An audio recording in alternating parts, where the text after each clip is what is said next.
देखिए, तो अब आपसे क्या कहा जा रहा है, आपसे बस ये कहा जा रहा है कि 3 कुर्सी था, 2 आदमी था, बैठाएँगे कैसे? या तो यहाँ पर आप देख लिए थे, यहाँ पर देख लिए थे क्या थे हम लोग कि ए को बैठाएँगे पहला पर, दूसरा को बी पर बैठाएँगे, तीसरा खाली रहेगा। यहाँ पर अगर ए बैठेगा, ई खाली रहेगा, यहाँ पर बी को बैठाएँगे। अगर बी को यहाँ पर बैठाते हैं, ए को यहाँ पर बैठाते हैं, ये खाली रहेगा, बी को यहाँ बैठाते हैं, ये खाली रहेगा, ए यहाँ पर बैठेगा, यहाँ पर कोई नहीं बैठेगा, तो यहाँ पर ए बैठेगा, यहाँ पर बी बैठेगा, यहाँ पर कोई नहीं बैठेगा, यहाँ पर बी बैठेगा, यहाँ पर ए बैठेगा। ठीक है? कुल मिला के आप देख लीजिए कि 6 तरीका दिख रहा है आपको। कुल मिला के 1, 2, 3, 4, 5 और 6 तरीका दिख रहा है। इस पे काम करें हम लोग तो क्या-क्या हो सकता है? अब 3 कुर्सी है, 3 आदमी है, या तो यहाँ पर ए बैठेगा, यहाँ पर बी बैठेगा, यहाँ पर सी बैठेगा, ठीक है? या फिर क्या होगा, ए बैठेगा यहाँ पर, सी बैठेगा यहाँ पर, बी बैठेगा यहाँ पर। यहाँ पर बी को बैठाएँगे, यहाँ पर ए को बैठाएँगे, तो यहाँ पर सी को बैठाएँगे, बी को बैठाएँगे, यहाँ पर सी को बैठाएँगे, यहाँ पर ए को बैठाएँगे, यहाँ पर सी बैठेगा, यहाँ पर ए बैठेगा, यहाँ पर बी बैठेगा, सी बैठेगा, बी बैठेगा, ए बैठेगा। इसके अलावा कोई और तरीका आपको दिख रहा है तो बताइए? 1, 2, 3, 4, 5 और 6। 1, 2, 3, 4, 5, 6 कुल मिला के 6 तरीका आपको यहाँ भी दिख रहा है। 3 आदमी है, 3 कुर्सी है, फिर भी 6 तरीका दिखा। 3 आदमी है, 2 कुर्सी है, फिर भी 6 तरीका दिखा। किसी को दिक्कत है तो बता दीजिए। अब हम आपसे यहाँ पर ये कहना चाह रहे हैं कि अगर हमारे पास 3 आदमी है, ए, बी और सी 3 आदमी है। हमारे पास 3 आदमी है, जिसका नाम हम बोले ए, बी और सी, 3 आदमी और कुर्सी हमारे पास केवल 2 ही है। ये पहला कुर्सी, ये दूसरा कुर्सी। हम बोले आप इस पर कैसे बैठाइएगा? तो 3 आदमी में से 3 आदमी को बैठाना है और 2 ही कुर्सी है, तो बोलिएगा सर दोनों कुर्सी को जोड़ लेते हैं, दोनों कुर्सी को बगल में रख लेते हैं और तीनों आदमी थोड़ा-थोड़ा बैठ जाएँगे। तो ये बुद्धि नहीं लगाना है। जुगाड़ू स्टाइल में नहीं बैठाना है। एक आदमी तो खड़ा रहेगा ना रे। 2 गो कुर्सी है, 2 कुर्सी है, 2 कुर्सी है, प्लास्टिक वाला होगा जो डंडा वाला रहेगा उस पर तो नहीं बैठा पाएगा। बिना डंडा वाला रहेगा, काठ वाला रहेगा तो बैठा देगा भले, थोड़ा-थोड़ा करके। तो अब इस पे क्या करेंगे, या तो आप ए को बैठाएँगे, बी को बैठाएँगे तो सी खड़ा रहेगा। सोच रहे हैं ना? अगर आप बोलेंगे नहीं यहाँ पर बी को बैठाएँगे, यहाँ पर ए को बैठाएँगे तो सी खड़ा रहेगा। चाहे क्या होगा, यहाँ पर आप किसको बैठा देंगे? यहाँ पर आप ए को बैठाएँगे, यहाँ पर सी को बैठाएँगे तो बी को खड़ा कर दीजिए। आप बोलेंगे कि नहीं यहाँ पर हम सी को बैठाएँगे, यहाँ पर ए को बैठाएँगे, बी को खड़े रखेंगे। आप बोलेंगे अब यहाँ पर क्या कर देना है, बी को बैठाएँगे, यहाँ पर सी को बैठाएँगे तो ए को खड़ा छोड़ देते हैं। 2 ही कुर्सी है, आप बोलेंगे सी को बैठाएँगे, बी को बैठाएँगे, ए को खड़ा छोड़ेंगे। इसके अलावा कुछ और दिमाग में आ रहा है क्या? कुल मिला के तरीका कितना दिख रहा है आपको? 6। 3 आदमी है, 2 कुर्सी है, 3 में से केवल 2 ही आदमी को बैठा पाए हैं। 3 में से केवल 2 आदमी को ए बी को बैठाए, सी खड़ा रहा, ए सी को बैठाए, बी खड़ा रहा, बी सी को बैठाए, ए खड़ा रहा। तो 3 आदमी है, 2 कुर्सी है, 1 आदमी खड़ा रहेगा भले, 1 आदमी भले ही खड़ा रहेगा, 2 आदमी बैठेगा। आप देखें कि कुल मिला के 6 तरीका बना। 3 कुर्सी है, 2 आदमी है, यहाँ पर 1 कुर्सी कम था, यहाँ पर क्या है 1 आदमी कम है। यहाँ पर 3 इस कंडीशन में क्या बोले थे, 3 कुर्सी है, 2 आदमी है, तो 2 आदमी बैठेगा, 1 कुर्सी खाली रहेगा। कुल मिला के 6 तरीका था। समझ गए? अब इसी में हम लोग आते हैं, अब ये सिंपल है कि कोई परम्यूटेशन कॉम्बिनेशन कहीं कुछ नहीं, सिंपल भाषा में था तो बैठा दिए। अब इसमें अगर हम आपको ये बोल दें कि ये 3 आदमी है, 2 आदमी तब तो कर लिए। इसी में हम बोल दें कि आपके पास मान लीजिए आपके पास 5 कुर्सी है। घर में ए, बी, सी, डी, ई नाम से 5 कुर्सी है, लेकिन ए, बी, सी, डी तो हम लोग को बैठाने में सुविधा होगा उधर। तो 1, 2, 3, 4, 5 को नंबर करके 5 कुर्सी रखे हैं और हम ले आएँगे यहाँ पर मान लीजिए ए, बी, सी, डी, ई 5 आदमी हमारे घर में है। हम बोलेंगे इसको बैठाइए ज़रा। 5 कुर्सी है, 5 आदमी है, ज़रा बैठाइए। अब बैठाते-बैठाते आपको सुबह से शाम हो जाएगा। कुछ बैठेगा, कुछ खड़ा रहेगा। बोलेगा ऐसा कैसे होगा? ये अरेंजमेंट हम पूछ रहे हैं आपसे कि टोटल नंबर ऑफ अरेंजमेंट्स कितना बनेगा? अब आप सोचिए ना, यहाँ पर ए को रखिए, यहाँ पर बी को रखिए, यहाँ पर सी को रखिए, 3 आदमी को रख दिए। अब डी और ई तो एक अरेंजमेंट तो ये आपका है कि ए, बी, सी, डी, ई कर दिए। ए, बी, सी अब डी, ई को हम केवल चेंज कर दिए। डीई को चेंज कर दिए, 2 को साइलेंट रखते हैं। किसको 2 साइलेंट? एबी को साइलेंट रखते हैं। सोचिए अभी, अब ए बी को साइलेंट छोड़ के अब सी ई डी में केवल हेरफेर करते हैं। यहाँ पर डी को बैठाएंगे, यहाँ पर सी को बैठाएंगे, डी को बैठा दिए, यहाँ पर सी को बैठा दिए, यहाँ पर ए को बैठा दिए, फिर ए बी को भी हम कांस्टेंट ही छोड़े हैं। अब यहाँ पर डी को रखे, यहाँ पर ई को रखे, यहाँ पर सी को रखे। आप देखते चलिए अरेंजमेंट का क्या बन के आएगा। ए बी को रखे, अब यहाँ पर हम ई को रख दिए, यहाँ पर सी को रख दिए, यहाँ पर डी को रख दिए। ए बी अभी तक साइलेंट है, ए बी को रखे, यहाँ पर अब ई को रखे, यहाँ पर डी को रखे, यहाँ पर सी को रखे। आप देखिए कि ये A B A B A B, ये हम लोग 1 2 3 4 5 6 तरीका बनाए हैं, उसमें केवल इस 3 को सी डी ई को अरेंज करके देखें। समझ रहे हैं ना? अब इस तरीका से देखें केवल 6। आपसे पूछा टोटल नंबर ऑफ अरेंजमेंट कितना बनेगा, तो भाई इस 2 आइटम को हम लोग ए बी को कांस्टेंट किए तो दिख रहा है हमको 6 तरीका। अब क्या करना होगा, किसी भी 2 को आप कांस्टेंट कर दीजिए। इसी हिसाब से सोचिए कि अब बीसी को हम लोग कांस्टेंट कर देंगे तो ए डी सी में अरेंज करेंगे। समझ रहे हैं ना? तो ये अरेंज करते करते आप फंसिएगा और फंसते फंसते बनाइएगा, कुल मिला के 120 तरीका बन के आएगा। 120 वेज आप उलझ जाइएगा ऐसे करते करते। तो इसी को आसान करने के लिए, इसी को आसान करने के लिए परमुटेशन का यूज हुआ। इसी को आसान करने के लिए परमुटेशन का यूज हुआ। बोलिएगा कैसे?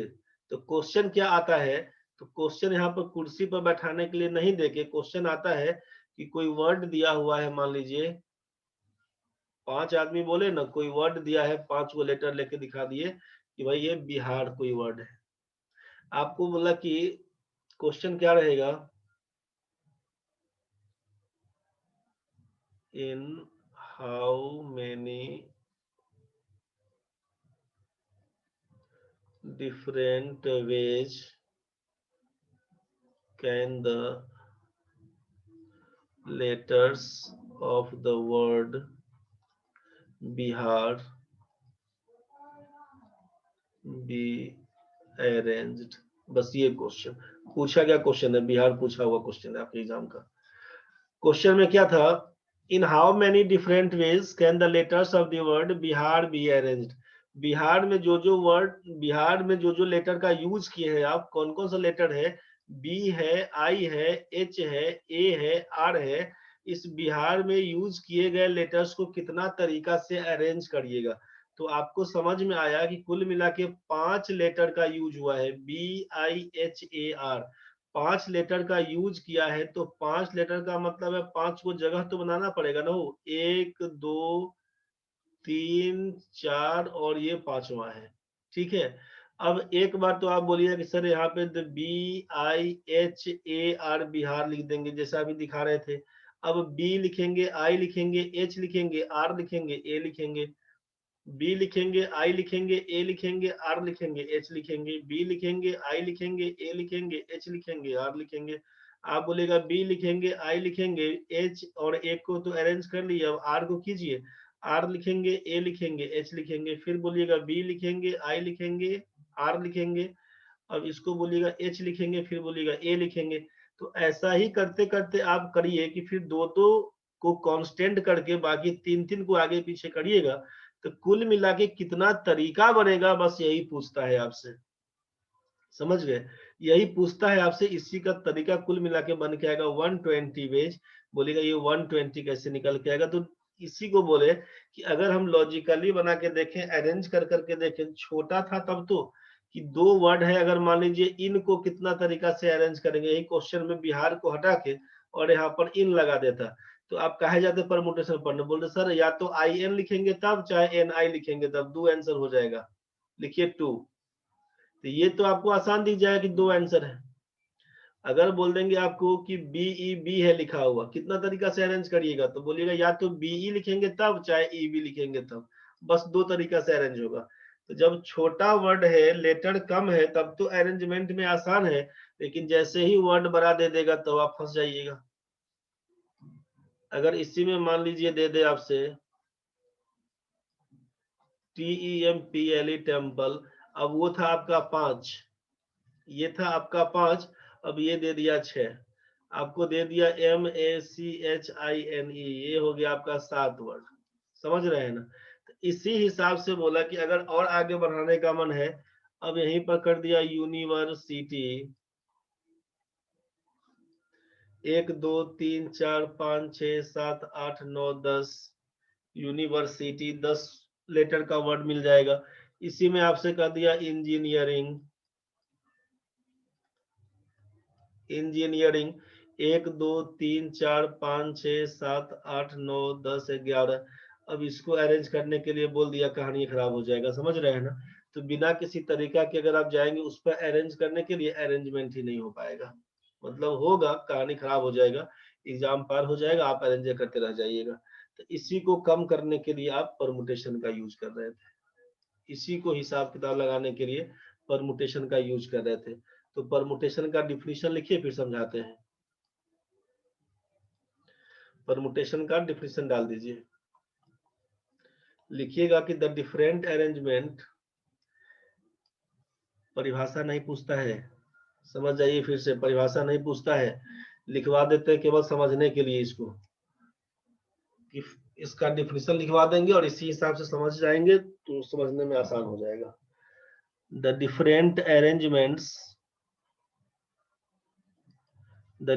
Arrangements of A number of things by taking some or all at a time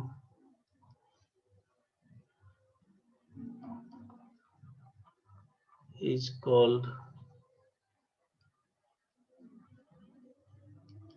permutation. The different arrangements of a number of things by taking some or all at a time is called permutation. Different arrangement, समझ रहे हैं ना, the different arrangement of a number of thing, किसी वस्तु के संख्या का विभिन्न तरह से सजावट करना। अब जितना वस्तु है उसमें से या तो कुछ को लेकर हम अरेंज कर दिए, चाहे सबको लेकर अरेंज कर दिए। यहाँ पर दिया ना सम और ऑल, सम और ऑल एट ए टाइम, कुछ को लेकर अरेंज किए चाहे सबको लेकर अरेंज कर दिए।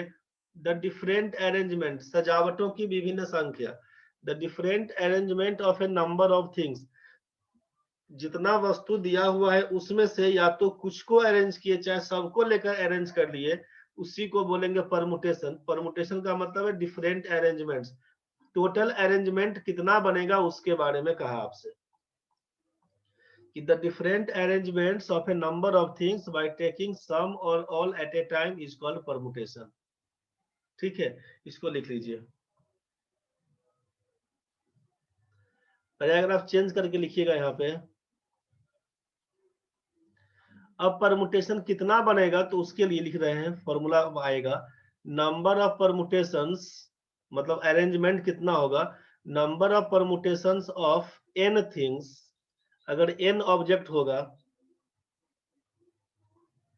N things taken r at a time, r at a time, number of permutations of n things taken r at a time is, denote कैसे करते हैं, एन वस्तु है मतलब हमारे पास मान लीजिए 3 आदमी है, 3 आदमी में से हम 2 ही आदमी को बैठाना चाह रहे हैं, ठीक है, 3 आदमी है 2 को ही बैठाना चाह रहे हैं, उसी को बोल रहा है कि number of permutation of n things taken r at a time is n, n खत्म होता है तब लिखिएगा नीचे से पी, पी जहां पे खत्म होता है नीचे वाला वहां पे लिखिएगा r. Number of permutation of n things taken r at a time is n p r, n p r से डिनोट करते हैं,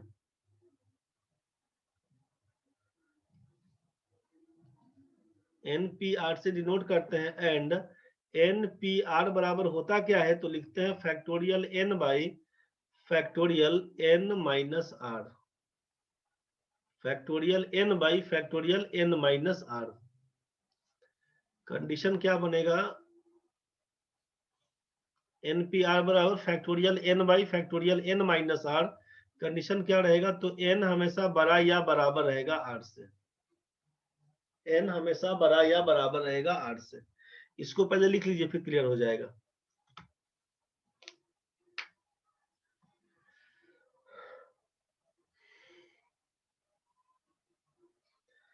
number of permutations of n things taken r at a time is npr। npr और npr का मान कितना, तो factorial n/n-r। ये लिख लिया होगा भाई लोग। ठीक है, कल से फिर जुड़िए, 6:30 बजे जुड़ जाइएगा कल।